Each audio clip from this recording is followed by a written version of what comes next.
my name is Degei, and I work as a communications officer for the Fiji Meteorological Service.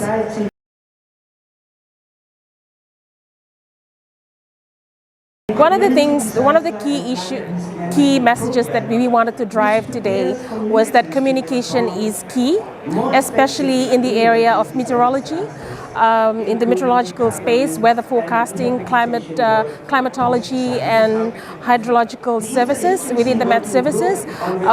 One of the things that we have realized over the years, especially following the events of Tropical Cyclone Winston in 2016, amongst other important things, we realized that communications of weather forecasts and warnings is very important and it's very critical.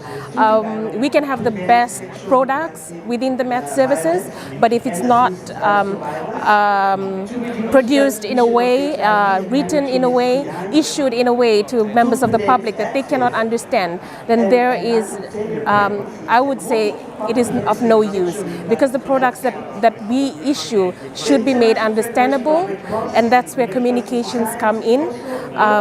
There should be communication experts that are situated within the Met Services, because they will have sort of an outside view looking in, having a view of members of the public and not necessarily scientific and technical, and they can hold scientists accountable and say, hey, people may not understand that.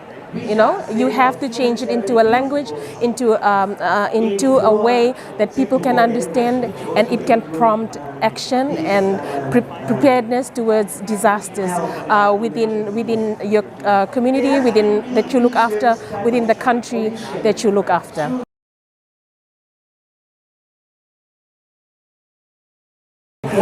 In communications, it's very important to convert technical languages into simple languages, into layman's term, in which people can understand day-to-day language that people speak, as well as you can also use native language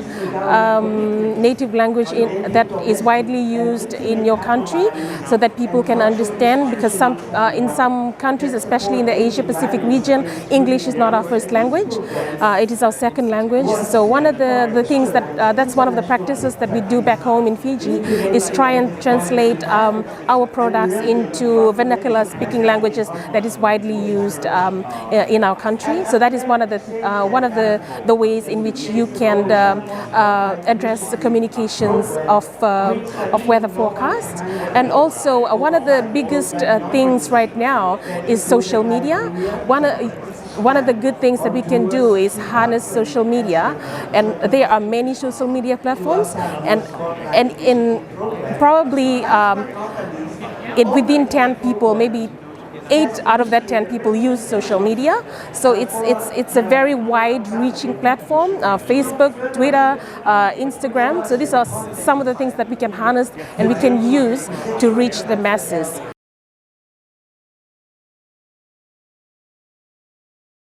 In Fiji, we do have, so we understand that youths nowadays are very savvy in terms of social media, as well as digital, in the digital format. So these are one of the ways that we try and reach the youth through social media. We also disseminate, if there's, say for example, if there's a tropical cyclone, we issue press releases to our news agencies in all forms: radio, newspaper, TV, as well as the social media on Facebook, Twitter, also Instagram, and we also do video versions of video updates of our warnings that are widely disseminated through social media, because we understand that the focus span of youths are very short.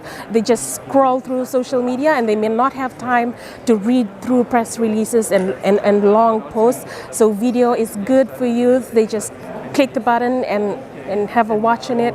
Yeah, so these are some of the ways in which we try and reach our youths in the community when it comes to disaster warning dissemination.